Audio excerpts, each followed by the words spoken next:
Assalamualaikum warahmatullahi wabarakatuh. Halo semuanya, kami dari kelompok 3 mahasiswa UTN Bogor akan membahas tentang tipologi biologis menurut Hans Eysenck. Apa sih tipologi kepribadian? Tipologi kepribadian adalah cara mengelompokkan manusia berdasarkan tipe-tipe kepribadian tertentu. Kenapa kita harus mempelajarinya? Untuk membantu kita dalam mengenali pola perilaku, emosi, dan cara berpikir seseorang. Tokoh yang akan kita bahas adalah Hans Eysenck, seorang psikolog yang mengembangkan teori kepribadian berdasarkan faktor biologis dan genetika. Hans Eysenck berpendapat bahwa kepribadian manusia tidak hanya terbentuk dari pengalaman hidup saja, tetapi juga sangat dipengaruhi oleh faktor biologis, seperti cara kerja otak dan sistem saraf yang sudah kita bawa sejak lahir. Ia membagi kepribadian ke dalam beberapa dimensi utama, seperti ekstrovert dan introvert, serta stabil dan neurotik.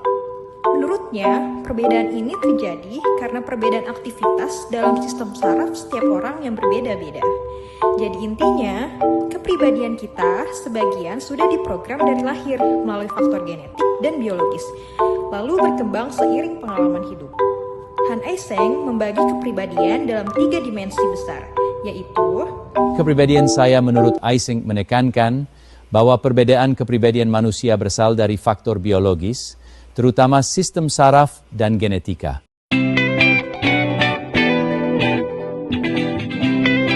Tiga dimensi besarnya adalah introvert, extrovert, neurotisme, stabilitas, dan psikositisme.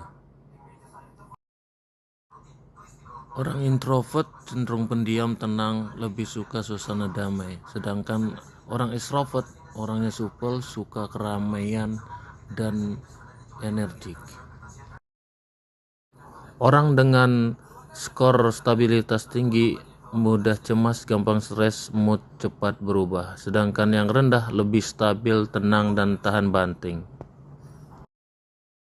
Psikotisisme ciri-cirinya orangnya impulsif, agresif, kurang empati, dan kadang suka menentang aturan karena suka mengambil resiko.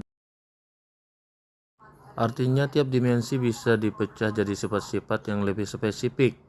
Jadi sifat sehari-hari kita adalah cerminan dari dimensi yang lebih besar. Selanjutnya tugas kita adalah mengenali, menerima, lalu mengembangkan jadi versi yang terbaik dari diri kita masing-masing.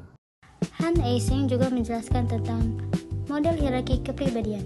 Kepribadian disusun secara bertingkat, mulai dari yang paling spesifik hingga yang paling umum.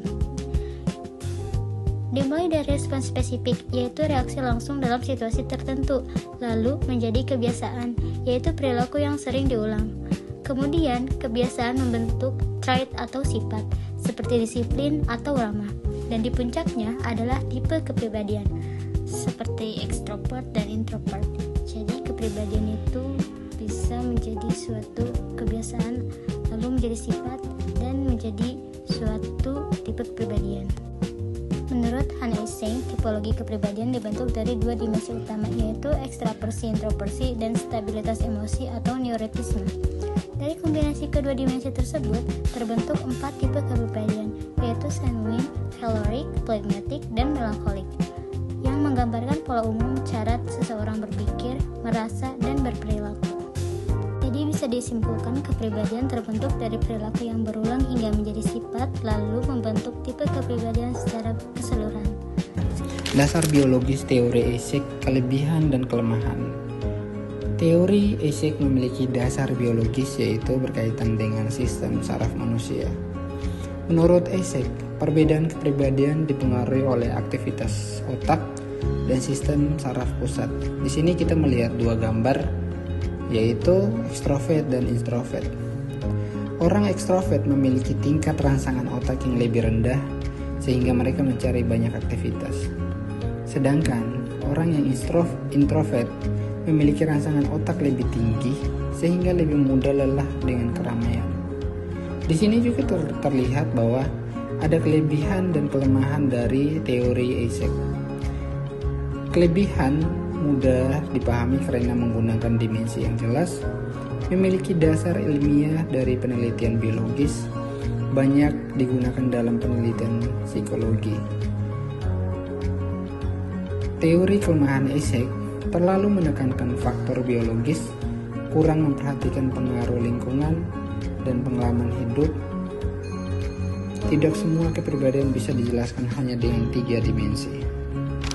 Contoh dalam kehidupan sehari-hari yaitu: contoh pertama, di kelas ada siswa yang selalu aktif bertanya dan senang tampil di depan. Itu menunjukkan sifat ekstrovert. Sifat ekstrovert biasanya senang menjadi pusat perhatian, ramah, mudah bergaul, spontan, dan aktif. Contoh kedua, biasanya ada siswa yang lebih suka duduk diam dan membaca buku sendiri di perpustakaan. Ini mencerminkan kepribadian yang introvert. Karakter introvert biasanya menikmati kesendirian, pemikir, lingkaran pertemanannya kecil, cenderung tenang dan hati-hati, dan dia tidak suka basa-basi.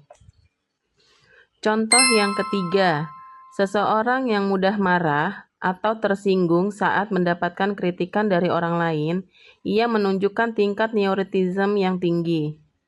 Karakter seperti ini biasanya 1. Defensif tinggi. Saat hasil kerjanya dikritik langsung memotong pembicaraan orang lain dan menyalahkan orang lain.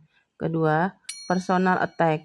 Jika dikritik maka dia akan menyerang balik orang yang mengkritik dia. 3. Ledakan amarah. Yang keempat, keras kepala. Alat ukur kepribadian Eysenck atau disebut Eysenck Personality Questionnaire atau EPQ.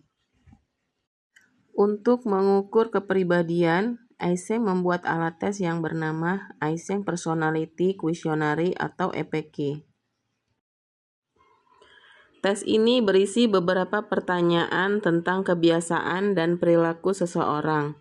Hasil tes akan menunjukkan tingkat extraversion, neuroticism, dan psikotism seseorang.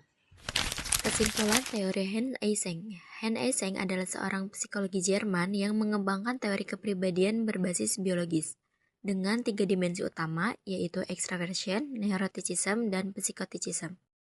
Menurut Hans Eysenck, kepribadian dibagi menjadi 3 dimensi utama, yaitu ada extrovert. Biasanya kepribadian ini memiliki sifat yang terbuka, aktif, dan suka bersosialisasi. Ada juga introvert. Biasanya kepribadian ini memiliki sifat yang mudah cemas, emosional, dan sensitif. Dan yang terakhir ada psikotisisme. Biasanya kepribadian ini memiliki sifat yang sulit bekerja sama dan kurang berempati. Sebagai kesimpulan, teori Hans Eysenck menjelaskan bahwa kepribadian manusia dipengaruhi oleh faktor biologis seperti bawaan sejak lahir. Secara sederhana, extraversion menggambarkan apakah seseorang cenderung terbuka, aktif, dan suka bersosialisasi atau justru lebih pendiam dan menyendiri. Neuroticism berkaitan dengan kestabilan emosi, apakah seseorang mudah cemas, mudah stres, atau justru tenang dan stabil. Sedangkan psikoticism menunjukkan kecenderungan sifat seperti keras, kurang empati, atau sebaliknya lebih peduli dan mengikuti norma. Teori ini membantu kita memahami perbedaan kepribadian setiap individu dan bagaimana seorang berperilaku dalam kehidupan sehari-hari. Demikian penjelasan dari kelompok kami. Terima kasih atas perhatian teman-teman semua.